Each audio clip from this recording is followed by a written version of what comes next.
नमस्कार, मैं हूं निशा शर्मा और आप देख रहे हैं राष्ट्रीय जगत विजन न्यूज। छत्तीसगढ़ में सरकारी बैंकों का मकसद था किसानों को सहारा देना, लेकिन अब वही सिस्टम घोटालों का सबसे बड़ा जरिया बनता दिख रहा है। राज्य में करीब 500 करोड़ रुपए के भ्रष्टाचार की परतें खुल रही है, जिसने पूरी बैंकिंग व्यवस्था को कटघरे में खड़ा कर दिया है।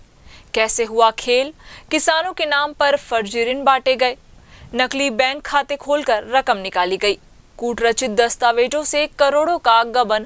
ऑडिट रिपोर्ट में कई स्तरों पर गंभीर वित्तीय अनियमितताएं उजागर हुआ है। राज्य की तरफ से ईओडब्ल्यू को जांच सौंपने की प्रक्रिया शुरू हो चुकी है। कागजों में किसानों को लोन देने का जो मामला था वो अब ईओडब्ल्यू इसकी जांच कर रही है। हम आपको बता दें कि सहकारी बैंक में लगभग 500 करोड़ रुपए का एक भ्रष्टाचार हुआ था, जिसकी जांच अब ईओडब्ल्यू कर रही है। इस पूरे मामले में अगर हम बात करें तो रायपुर में लगभग 10 करोड़ रुपए का जो लोन है वो दिया गया था, जिसकी एफआईआर दर्ज हो गई है। अंबिकापुर में करीब 43 करोड़ रुपए का मामला सामने आया था, दुर्ग में 50 करोड़ का और बिलासपुर में 106 करोड़ का मामला आया था। इस तमाम मामले को लेकर अब ईओडब्ल्यू जो है वो जांच कर रही है, छानबीन कर रही है।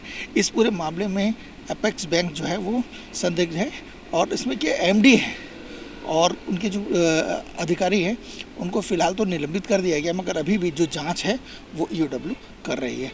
अब और भी बड़े खुलासे होने वाले हैं।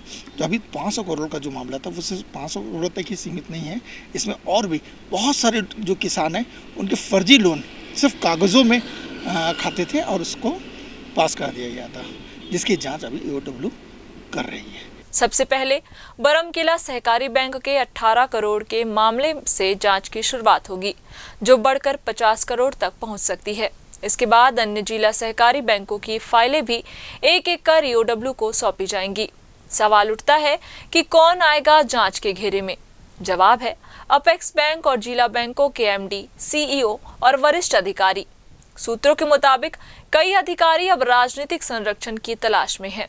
सबसे बड़ा सवाल, क्या ईओडब्ल्यू सच में हर बैंक की फाइल खोलेगी या फिर यह मामला भी कुछ चेहरों तक सीमित कर रह जाएगा? छत्तीसगढ़ में सहकारिता का मॉडल, जो किसानों की रीढ़ माना जाता था, अब गंभीर संकट में है। ईओडब्ल्यू की जांच से ही तय होगा कि अब 500 करोड़ का खेल सिर्फ शुरुआत है या पूरा सिस्टम ही सड़ा हुआ है। भिलाई दुर्ग का यस बैंक का जो घोटाला है अब उसकी सीबीआई जांच करेगी। हम आपको बता दें कि यस बैंक का जो घोटाले का मामला था उसमें 56 पन्नों की प्रस्तुत किया गया था, जिसको पुलिस को तत्काल 11 मार्च तक के सबमिट करने के लिए हाई कोर्ट ने आदेश दिया और सीबीआई को जांच के लिए दे दिया। यस बैंक का यही मामला था जिसको लेकर काफ़ी लंबे समय से ये विवादों में है और इसका मामला जो है अब वो सीबीआई के पास पहुंचने से अब ये सामने आ गया है कि बहुत सारे ऐसे लोग हैं जो सफ़ेद पोश है इस घोटाले में सामने आने की बात कह रहे हैं। यस बैंक का जो मामला था जिसको लेकर जब सीबीआई जांच करेगी तो निश्चित ही काफ़ी बड़े लोगों का भी नाम भी सामने आने की संभावना जताई जा रही है। कैमरामैन रुपेश के साथ मैं इमरान खान। फिलहाल इस खबर में बस इतना ही। देश प्रदेश की खबरों से अपडेट रहने के लिए हमारे चैनल को सब्सक्राइब करें और नई खबरों के नोटिफिकेशन के लिए बेल आइकन जरूर दबाएं। नमस्कार।